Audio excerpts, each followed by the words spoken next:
Wisconsin is going back to work.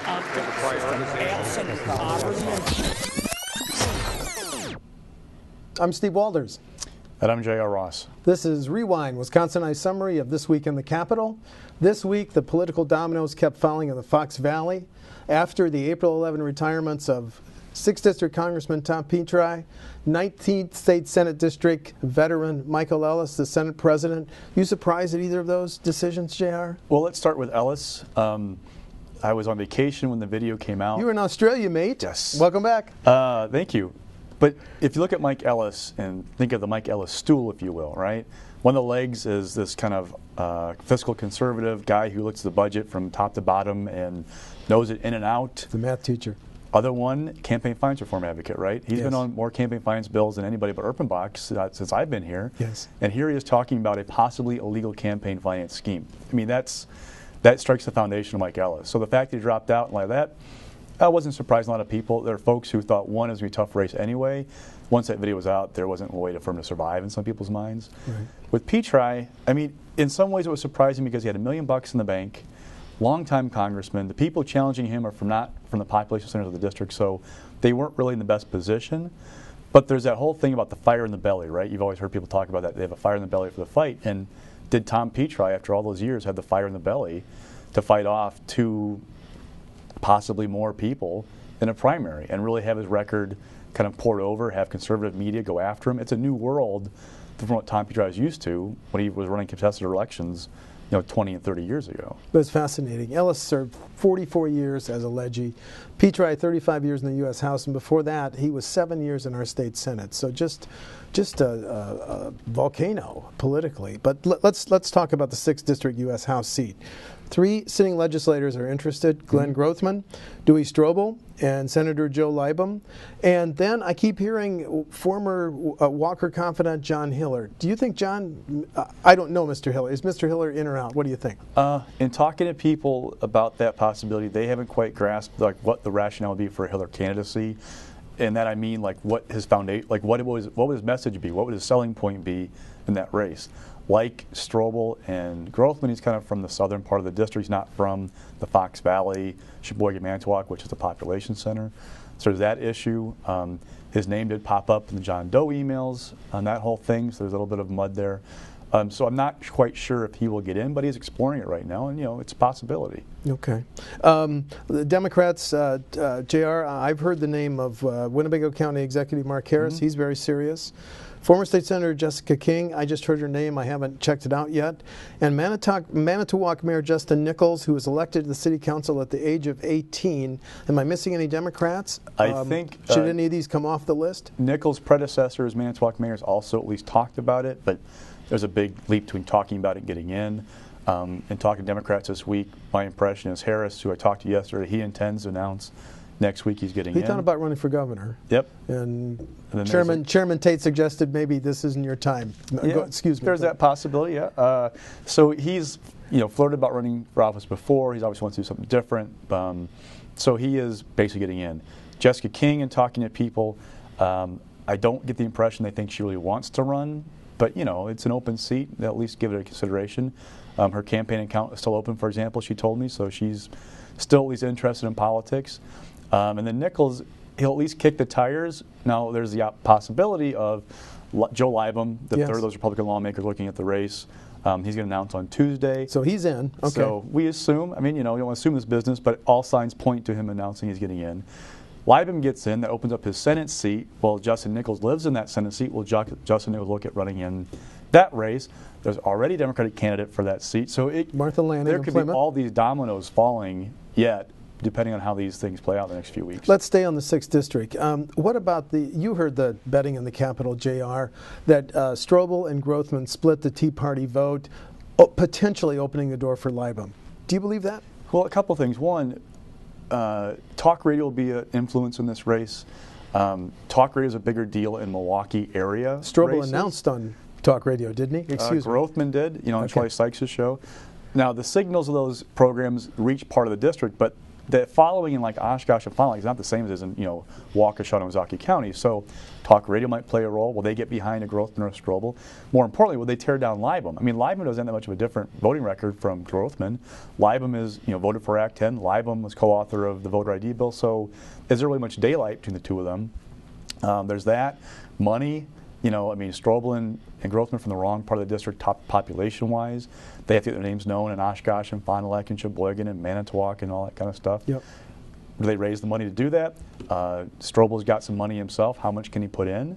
But it's also expensive district because 3 media markets. It touches Milwaukee to the south, Green Bay to the north, and now Madison to the west, which is all new territory. So it is going to be a difficult race in that way. And Libum has some inherent advantage because he represents a piece of the population center, and 2, he's been doing Lincoln Day dinners in other parts of that district for the last several years that I've seen from his campaign finance support. He's been buying those tickets, with his account to kind of build up goodwill. So he's been laying a foundation for a while. So there's that. Well, I was surprised. Just a quick PS on the 6th, and then we got to move on to the Ellis seat. I was surprised Scott Fitzgerald quickly said, "I ain't running." Were you surprised?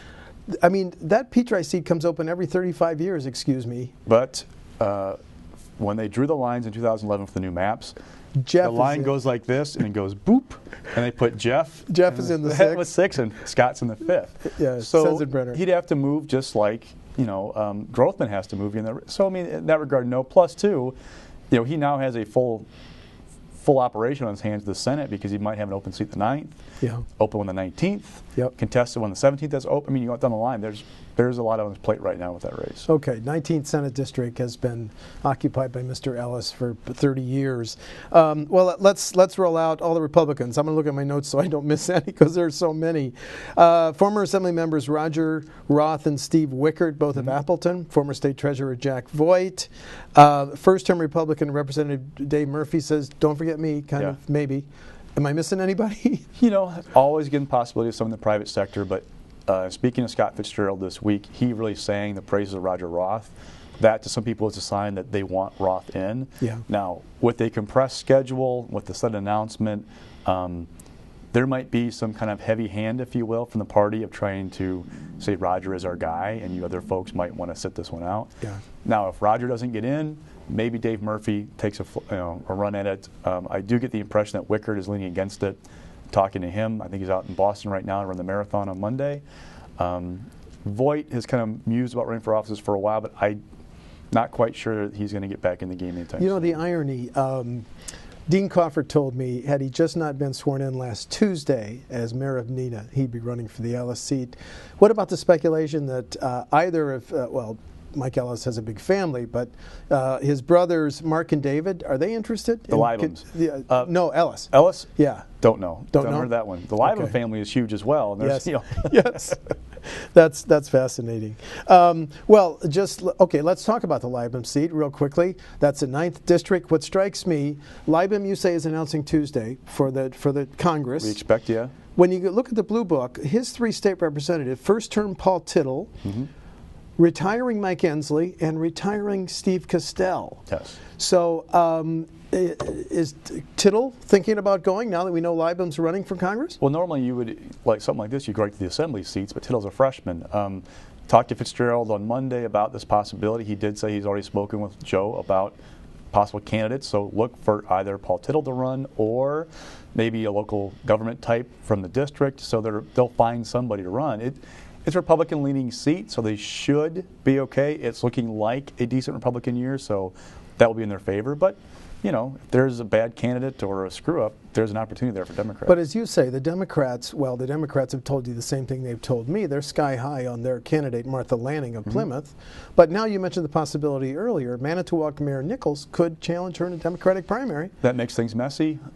It takes some resources away, but would Nichols be a better fit? That's a big question. I mean, Nichols has kind of couched himself as more of a moderate, Democrat ran for nonpartisan office, so he's also a sitting office holder, so there's some attraction there. But will he do it? We'll see. Yeah. New subject. Governor Walker and the Lieutenant Governor formally announced her second term on Wednesday, Tuesday? Tuesday. They hit 6 media markets, but then the next day the governor took questions and he made news in 2 ways. I want to ask you about both of them. The first thing he said, voters would forgive me if I don't hit my 250,000 private sector new jobs campaign promise made in 2010. Are you surprised by that? No, he's been trying to kind of, if we muddy the water on that a little bit, they know they're not going to hit 250,000 new jobs, barring an economic miracle in Wisconsin the next 6 months. But the thinking is if Walker can get the average voter to think, hey, things are getting better, I feel good about the direction the state is going, then they'll give him credit for A, the creation of the jobs that we have, and B, that they're making progress. So that's the hope, that, yeah, we may not hit 250, but we aim big. Yes. And we're making progress. And oh, by the way, my predecessor lost X thousands of new of jobs while he was there. Yeah. Yeah, the governor said voters will forgive people who aim high or something like that. Second thing, when he was asked Thursday, would you promise to serve out your next 4-year term, he said this, let me find the quote, I want to be governor and that's the only thing I've been focused on. Now quickly, the Burke campaign, their chief spokesman said this, she sensed a campaign issue. Mary is committed to completing the full 4-year term. She believes that when you ask voters for a commitment from them, you should keep your commitment to them in return. Is this going to be a big issue in the campaign? They'll make it an issue. The governor doesn't really have much of a choice in terms of what he says about this. He can't really say, I'm running for president. And he can't insult the voters' intelligence by saying, I have no interest in running for president. So he's trying to walk a tight line here in how he couches things. I mean, people, I think, know that there's an interest in from Governor Walker about the presidency, but he's trying to keep it focused on 14 because if he doesn't win this fall, he can kiss 16 goodbye. Okay, and I'm going to throw in some trivia. Having covered the October 1998 debate between Ed Garvey and Tommy Thompson, when he was asked in front of the cameras, Governor, you promised to serve a full 4th term. He said this, I cannot make a pledge to know that if something in the future comes up that I might not consider running for president or vice president of the U.S., I'm not planning on it, but right now I'm dedicated to my job as governor. He then skated off in February of 2001 to become U.S. Health and Human Service Secretary. Okay, WisPolitics, rising, mixed, falling, sir? Rising, Herb Kohl, longtime U.S. Senator, longtime owner of the Bucks. He found buyers willing to keep the team in Milwaukee, part of his big goal. Also willing to put in $100 million of their money and $100 million of his own to build an arena. Now, that's all great, and the senator is an extremely generous man. The issue is that $200 million doesn't solve the entire $500 million problem of how to pay for that arena. Right. There's still a question of public money, how much might go in, how might they finance it. Will they ask Marquette to pick in some money because their teams play there? So it's a huge issue still. Do the Admirals. And the locals don't want to pay for, with Waukesha, Wazaki, they don't want to pay for this. They get sucked into Miller Park. Right. Yep, okay. That's right. The regional sales tax is going to be one of the hottest issues post-election, but we're running out of time. Mixed. Janice Ringhan, a month or two ago, it seemed like the state representative had a clear path to the state Senate. She cleared the field on the Democratic side, heavily Democratic seat. All of a sudden now we have a former aide to Tim Cullen, who's retiring, announced he's going to run. Former Speaker Mike Sheridan bounced in 2010, has filed today to run. Now you've got a 3-way primary. Now, let's be honest, Janice still seems like the front runner right now. Yeah. Austin's not well known, but he's from Janesville, which is a population center. Yes. Sheridan has his ethical issues, if you will, to address. Can he rehabilitate his image with voters 4 years after being bounced with his relationship with a payday loan lobbyist? That's a big question. But there was a labor poll out just a few weeks ago saying that he's in a dead heat with Ringhan if he got in. So to be determined. Fascinating. Falling. Unemployment rate, which is good news. Yep. So we're down below 6% first time in 5 years. Yep. Interesting about that is the Walker administration has been quick to dismiss the monthly numbers in the past because they say they're a small sample size, they vary wildly. They're embracing this number because it's a psychological boost, if you will. Flip side, bad messaging. Mary Burke, the day before the numbers come out, has a headline about how she's telling people to hit the panic button on the economy in Wisconsin, and boom, here we drop below 6%. So, timing is everything in politics. It is. And real quickly, today's federal court ruling, who won that one? Governor Walker. it's not a surprise that the federal court ruling on issues similar to a past case again says Act 10 does not violate the Equal Protection Clause or First Amendment rights that you have. So that wasn't a shock. But, still, good for the governor. It continues to reaffirm Act 10, and I think that debate is largely kind of settled legally, barring some miraculous overturn by the Supreme Court. Major overturn. Okay, that is Rewind for April 18th. I'm Steve Walders. And I'm J.R. Ross.